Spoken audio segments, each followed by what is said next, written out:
Could the great taking destroy my powerful wealth building strategy?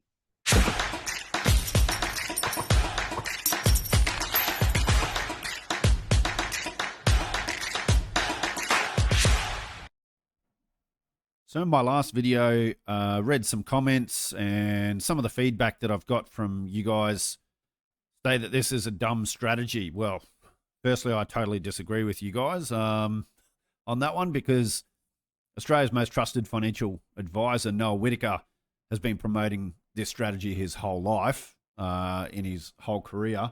And it's something that I learnt over 20 years ago. I implemented it into my own life, and our clients have done successfully, really, really well with this strategy. Now, some of the feedback is, well, why would you buy stocks right now?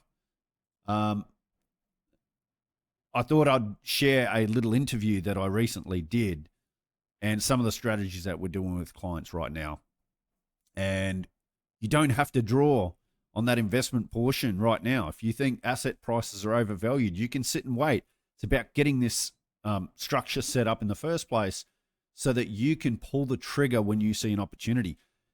Some people said, well, you know, you buy stocks, they're going to go down. This is a really dangerous strategy. Well, once again, if you think it's overvalued, don't buy it. I don't get it. I don't understand why people would buy an index when they know it's overvalued, or buy a stock when it's overvalued, or buy a piece of real estate when it's overvalued, or buy a private business when it's overvalued. Now, I don't mind buying an asset. I don't care what asset class it is, and it goes down in value 20, 30%, 40%. As long as the fundamentals of my analysis hasn't changed, I'm actually happy. It means I can deploy more funds, getting an asset much cheaper. Thank you, Mr. Market. But you don't have to. In fact, what most of our clients are doing right now is having their structure set in place. They're not actually drawing on the investment portion because they're sitting and waiting. But as soon as they find an opportunity, they can pounce and they can jump on it straight away. And to be honest, most of our clients aren't even buying stocks. They're not even buying real estate. I'll tell you what they're buying in a second. Now, some also said, well, you know, the great taking, you know, if you use it as collateral, you know, they can come and take all the investments, blah, blah, blah. Well, if you subscribe to the great taking, and I kind of do, it doesn't matter if you haven't borrowed against it. In fact, in a recent interview David Rogers-Webb did with G. Edward Griffin, and I'll put the full video in the description below, but here's a little 30-second clip from that. So I want to tell you about what is happening now and talk about it a little bit. You know, I've done work on these changes to property rights around securities, think stocks and bonds, and the subversion of these property rights, so that in insolvency, failures of financial institutions, people can lose their investment property, including pension funds, including it will be quite pervasive. These assets can be taken even though people have borrowed no money against those assets. Someone else, some other entity has used their property and encumbered it.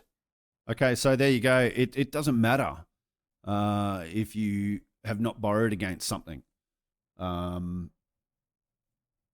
Doesn't matter. Also, in this strategy, all the investments that you buy using this strategy are not secured. They're not used as collateral for this loan or this loan structure. In fact, you could use this structure to take cash out to go buy bullion, gold and silver bullion for cash, and then go and bury it somewhere, and no one will ever know. So the only thing that's been secured is your house. Most people have got a owner-occupied property with equity in it, and they're not doing anything with the equity. They're also not paying it off quick. They're swimming in debt, and they're not building any wealth. What this strategy is all about is paying off your home in about 10 years, because actually paying it off less than that actually actually makes you worse off. And in this interview, I share a little bit about what Noel Whittaker has taught his whole career. But being able to use that equity to go and buy assets. Now, what are our clients buying? Our clients aren't buying stocks. They're not buying real estate because they think all of that is overvalued, and rightly so. Now, yes, you can find value within the stock market. I certainly have. But what our clients have been doing is buying private businesses at 2, 3, maybe 4 times earnings max. So we've got dentists that are buying dental practices. We've got panel beaters buying panel shops. We've got a whole heap of different businesses buying farms, because you can use these funds to buy private businesses. Those businesses you control. They're not stocks. There's not pieces of paper. So anyway, I won't rant on, but for those that I just wanted to flesh out a little bit more about this strategy. This strategy has been around for a long time, and it works. And yes, it works well with an income strategy, and you'll see that in this little interview that I do. By the way, this interview doesn't go very long, but for those that want to know more, reach out to us. Either myself or someone in our team can go through it with you in a one-on-one basis and work out what's best for you and your circumstances. Now, this strategy might not be for you, and we'll tell you that. For some people, we tell them that this strategy is not for you. But if you do X, Y, and Z, maybe this strategy might work for you in a year, 2, 3, 5 years, whatever. So anyway, check out this interview. I hope you enjoyed it. If you like this video, please hit that like button. Leave a comment in the comments below. Thanks, everyone, and enjoy this little interview I did.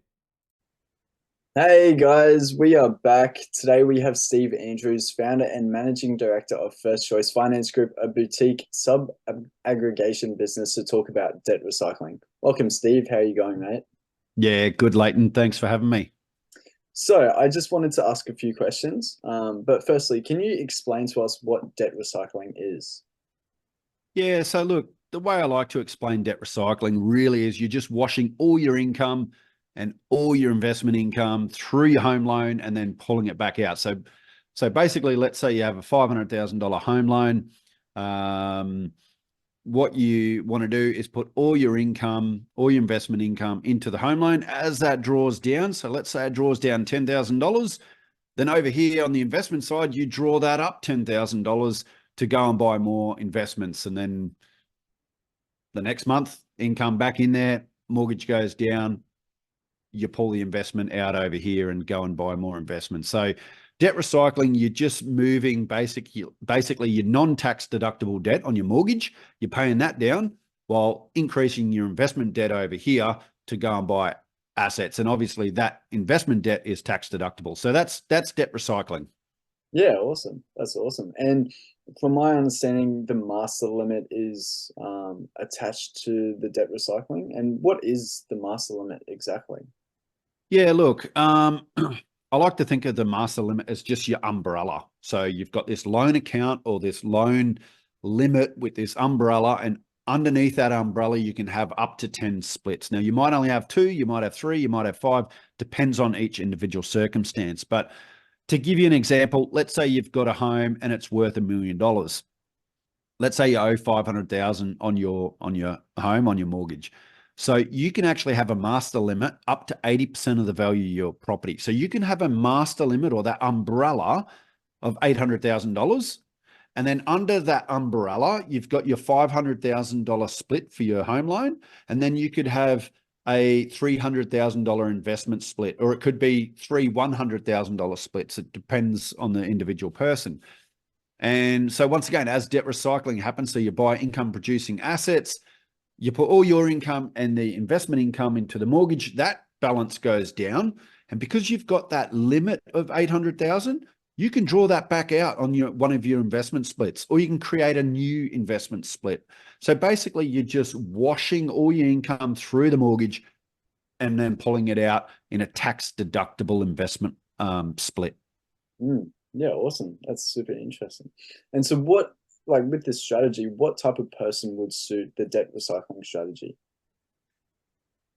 Well, obviously someone that wants to pay their mortgage off and accumulate assets. So that mindset is first and foremost. But secondly, anyone from kind of middle to higher income.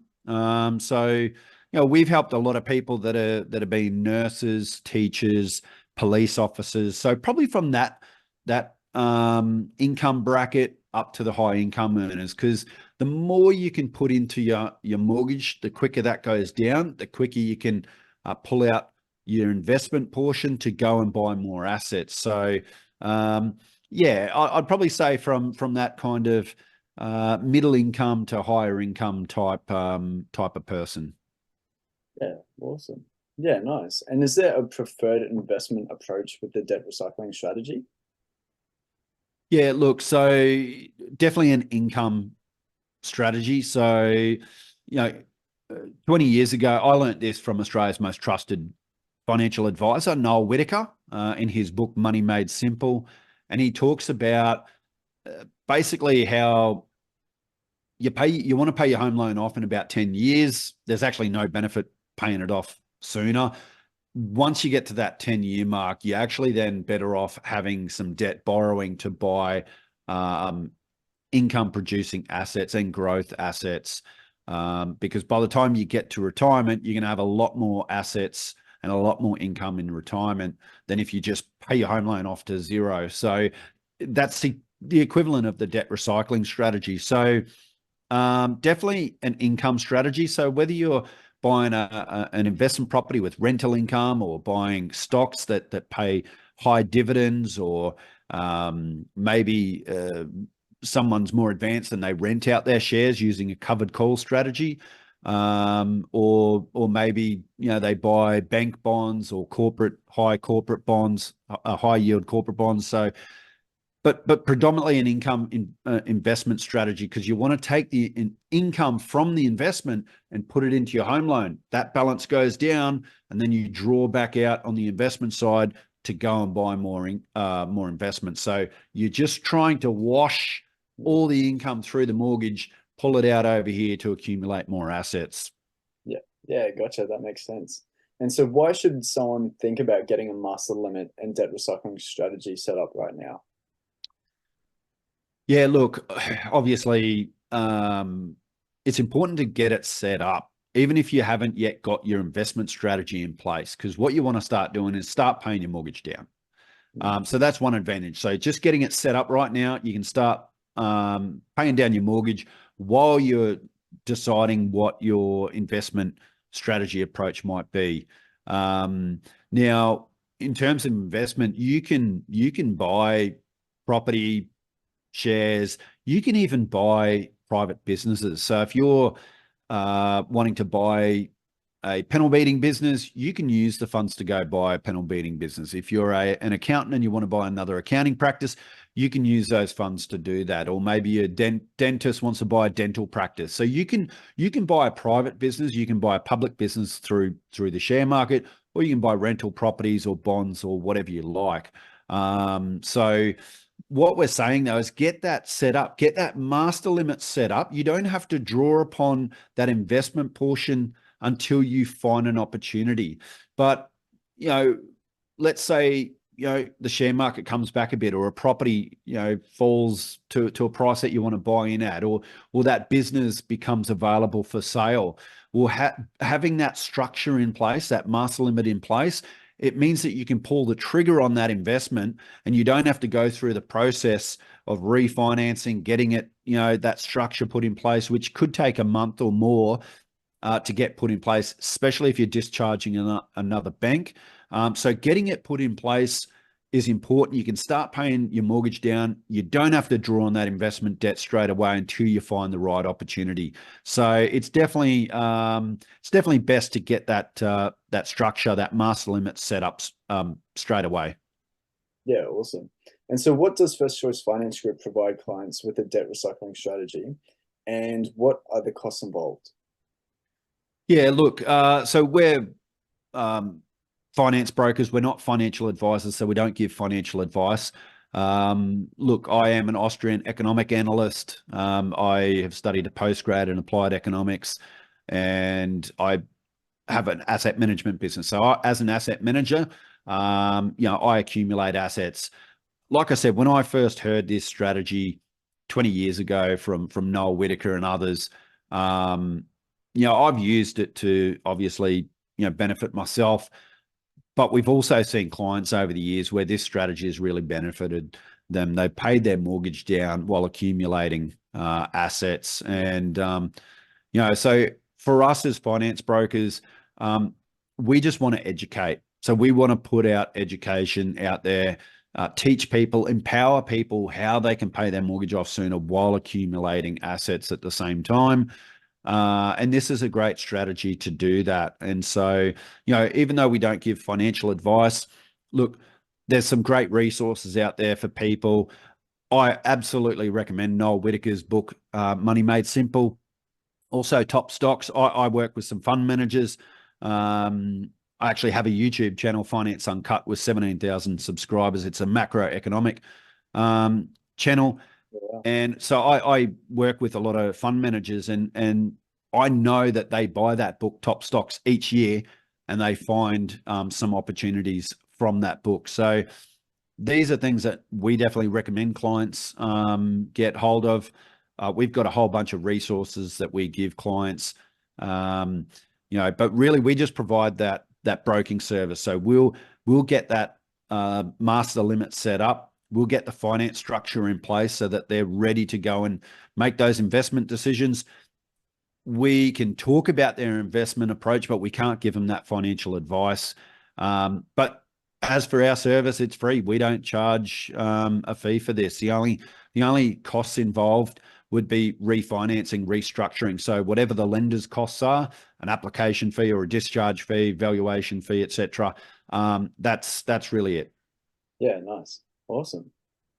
Yeah, well, it sounds like debt recycling is a great wealth creation tool. And yeah, thank you so much for sharing with us and sharing your insight into the strategies.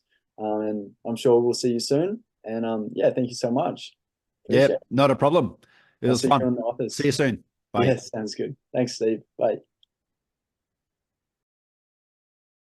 And just a reminder, the information provided in this video is for education and entertainment purposes only.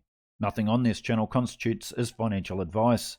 The information in this presentation is no substitute for financial advice, and all investors should seek advice from a licensed financial advisor, having regard to your own objectives, financial situation, and needs.